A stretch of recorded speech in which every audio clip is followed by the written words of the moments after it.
핀테크 연구소에 오신 것을 환영합니다. 70%. 만약 여러분이 핀테크 앱을 운영 중이시라면 엄청난 마케팅 비용을 쏟아부어 데려온 신규 고객 10명 중 7명이 불과 3개월 안에 앱을 지워버리고 떠난다는 뜻입니다. 사실 이 수치가 현재 업계가 마주한 냉혹한 현실을 그대로 보여주는 셈이죠. 맞습니다. 이번 심층 탐구에 오신 것을 환영합니다. 보통 마케팅이라고 하면 얼마나 많은 사람의 시선을 끌고 화려하게 포장할 것인가를 먼저 떠올리기 쉽습니다. 특히나 기술과 다분히 집약된 핀테크 산업에서는 가입자 수라는 숫자가 기업의 생존을 증명하는 유일한 성적표처럼 여겨지기도 하니까요. 그러니까 단기적인 지표에 목을 맬 수밖에 없는 구조적인 압박이 분명히 존재합니다. 그렇죠. 그런데 오늘 우리가 함께 파헤쳐볼 핀테크 투데이의 기사, AI 시대 핀테크 온라인 마케팅 제10장, 지속 가능한 마케팅은 가능한가는 전혀 다른 방향을 가리키고 있습니다. 오늘 논의할 잔료는 단순히 광고를 어떻게 더 잘할 것인가에 대한 이야기가 절대 아닙니다. 우리가 흔히 인공지능, 즉 AI라는 기술을 떠올리면 사람의 개입을 줄이고 모든 과정을 차갑고 효율적으로 자동화하는 모습을 상상하잖아요. 보통은 그렇게 생각하죠. 사람 대신 기계가 수많은 데이터를 알아서 처리해주는 그림을 그리니까요. 하지만 이 기사가 짚어내는 가장 흥미로운 모순은 고도의 AI 기술이 발전할수록 역설적으로 고객과의 인간적인 관계가 기업 생존의 절대적인 열쇠가 된다는 점입니다. 이번 시간의 목표는 명확합니다.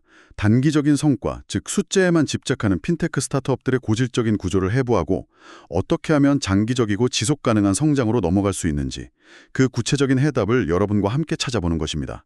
본격적인 논의를 위해 핀테크 기업들이 현재 직면한 딜레마부터 들여다보죠. 이 업계의 성장 공식은 아주 전형적이라고 할 수 있습니다. 우선 초기 투자자들에게 비전을 제시하고 자금을 받습니다. 그리고 그 돈을 막대한 퍼포먼스 마케팅에 쏟아부어서 순식간에 가입자 수를 늘리는 거죠. 네, 바로 그겁니다. 그런 다음 이 화려한 지표를 들고 다시 더 큰 규모의 투자를 유치하는 겁니다. 완전히 자금 의존적인 사이클이 반복되는 거죠. 그 과정에서 마케팅의 역할은 오직 하나로 축소될 수밖에 없겠네요. 사실상 단기적인 전환에만 매달리게 됩니다.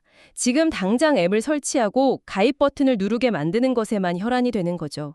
클릭률이나 설치율 같은 파편적인 지표에 모든 역량을 집중하게 됩니다. 문제는 바로 이 지점에서 발생합니다. 앞서 말씀드린 3개월 내 70% 이탈률이라는 통계가 이를 증명하죠. 비유하자면 이렇습니다. 구멍난 연료통을 단 스포츠카에 엄청난 돈을 들여 최고급 연료를 끊임없이 쏟아붓고 있는 격입니다. 밑 빠진 독에 물 붓기라는 표현이 딱 들어맞는 상황이죠. 여기서 우리가 흔히 말하는 고객 획득 비용, 즉 CAC와 고객 생애 가치인 LTV의 개념을 짚어볼 필요가 있습니다. 여러분, 기업이 고객 한 명을 앱에 가입시키는데 5만 원의 마케팅 비용을 썼다고 가정해보죠. 그런데 이 고객이 앱을 지우기 전까지 발생시킨 수익은 단 1만 원에 불과합니다. 결국 CAC가 LTV를 압도적으로 초과하는 명백한 적자 구조게 만들어지는 겁니다. 기업의 경영진들도 이 재무제표를 매일 눈으로 볼 텐데요. 왜 이 구멍난 연료통의 연료 붓기를 당장 멈추지 못하는 걸까요? 경영진의 불안감 그리고 퍼포먼스 마케팅이 주는 측정의 안도감 때문입니다. 퍼포먼스 마케팅은 당장 내일 아침 대시보드에 명확한 숫자를 띄워주거든요. 어제 광고비 1,000만 원을 써서 오늘 가입자 2,000명을 데려왔습니다. 이런 식이죠. 하지만 이건 아주 치명적인 맹점을 가립니다. 퍼포먼스 마케팅은 고객이 앱에 들어왔다는 결과만 보여줄 뿐 그 고객이 우리 서비스와 어떤 기능적, 감정적 유대를 맺고 있는지는 전혀 보여주지 못합니다. 리텐션, 즉 고객이 계속 머무는 유지율이 담보되지 않은 상태에서 신규 유치에만 돈을 쓰는 것은 겉보기에는 확장하는 것 같지만 실제로는 기업의 수익성을 내부에서부터 갉아먹는 행위라는 거네요. 그래서 이제는 방향을 완전히 틀어야 할 때입니다. 그렇다면 해결책은 명확해 보입니다. 계속해서 연료만 부을 게 아니라 차를 멈추고 연료통에 구멍부터 떼어야겠죠. 원문에서는 이렇게 조직의 구조와 고객 마케팅 방식을 근본적으로 뜯어고치기 위한 핵심 조건을 3가지로 제시하고 있습니다. 네, 그 3가지 조건이 지속 가능한 마케팅을 완성하는 뼈대가 됩니다. 첫 번째 조건은 브랜드 자산 구축입니다. 출혈적인 수수료 인하나 경품 경쟁에서 벗어나 고객이 이 서비스를 신뢰할 수밖에 없는 고유의 가치를 만들어야 한다는 거죠. 맞습니다. 그리고 두 번째 조건은 활성 사용자 기반 확보입니다. 데이터베이스에 숫자만 채우는 유령 회원이 아니라 매일 혹은 매주 정기적으로 앱을 여는 진짜 고객을 만들어야 한다는 겁니다. 마지막으로 3번째 조건은 관계 중심 마케팅 전환입니다.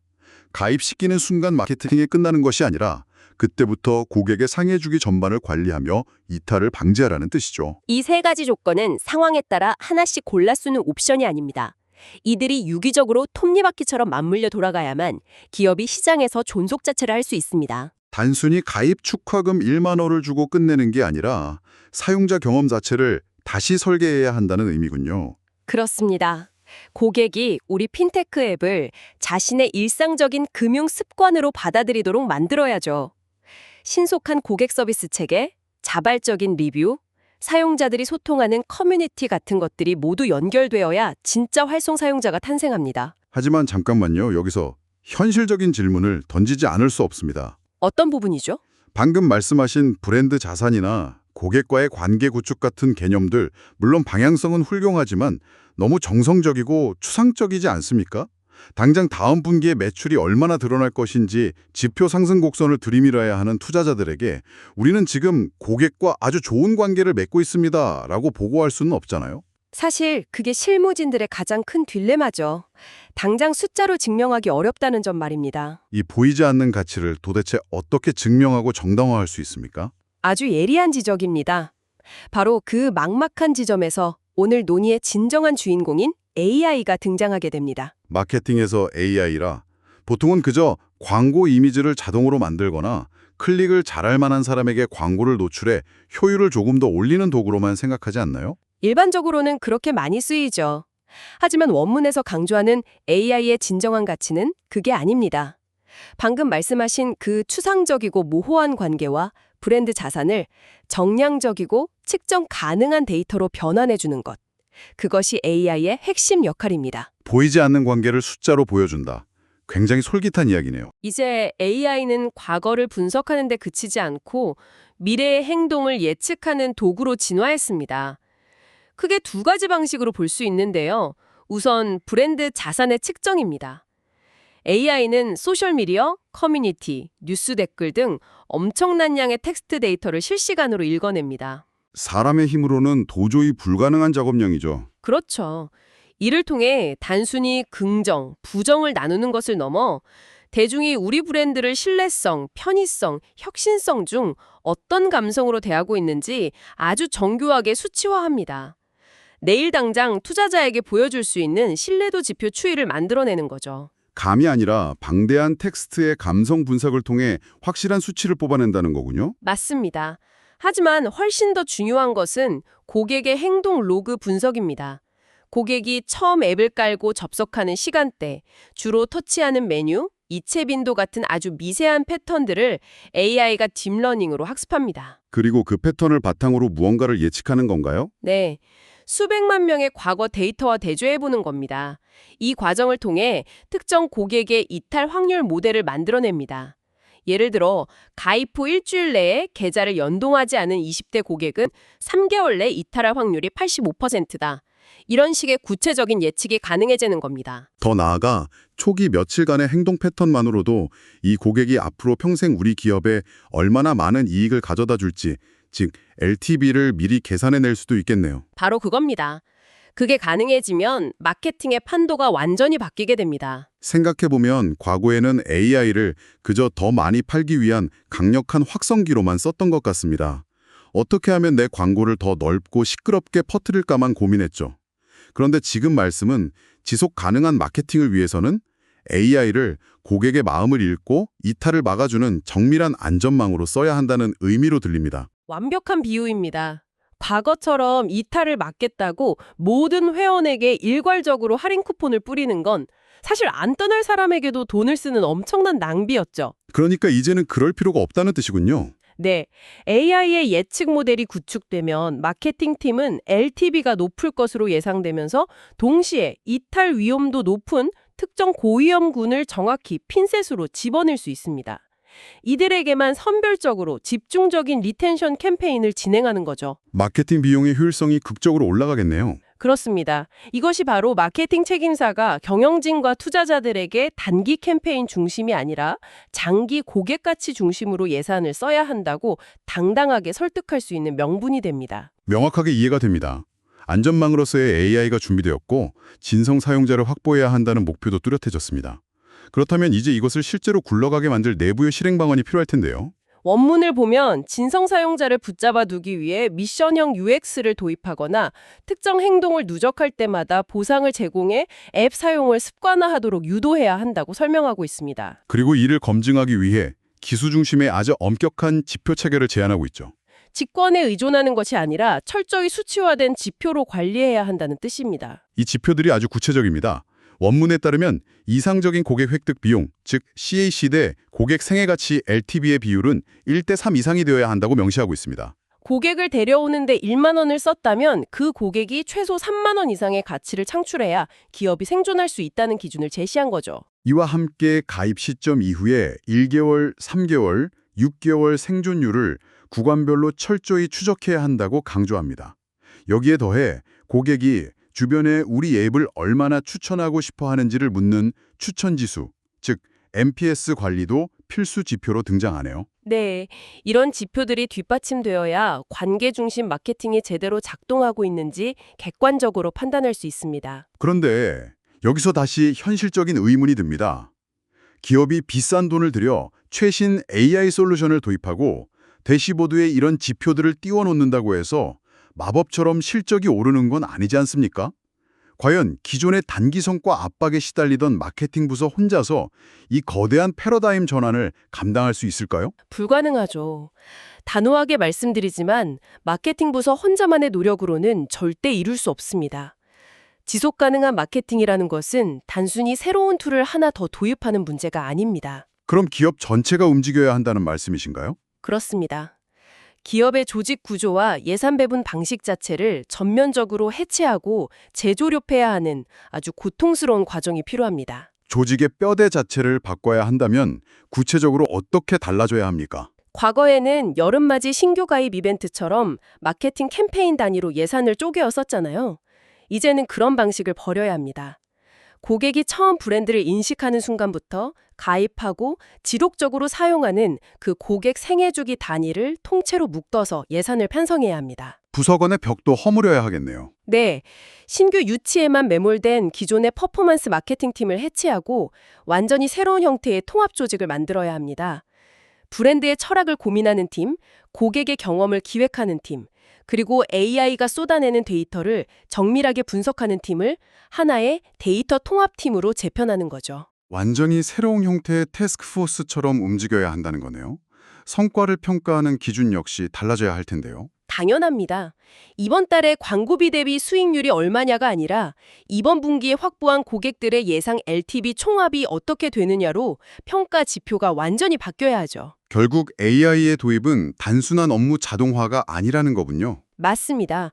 조직 전반에 뿌리 박혀 있던 감과 단기 실적 중심의 문화를 철저하게 장기적인 데이터 기반의 문화로 강제 전환시키는 강력한 계기가 되어야 합니다. 도구는 최첨단인데 일하는 방식과 조직 문화가 과거에 머물러 있다면 우리가 지금 논의한 지속 가능성은 공허한 메아리로 끝날 뿐이겠군요. 훌륭한 통찰입니다. 결국 조직의 체질 자체를 수술해야 한다는 건데요. 네, 바로 그 지점입니다. 하지만 우리의 논의를 이상적인 하늘 위에서 다시 현실의 땅 위로 끌어내려 볼 필요도 있습니다. 기사 후반부에서도 이 점을 꽤 비판적으로 짚어내고 있죠. 이 완벽해 보이는 지속 가능성 모델을 현실에 그대로 적용하기에는 장벽이 너무 높다는 현실을 부정할 수는 없습니다. 핀테크 스타트업 대표들은 당장 이번 달 인건비와 다음 달 투자자들의 냉혹한 지표 압박에 시달립니다.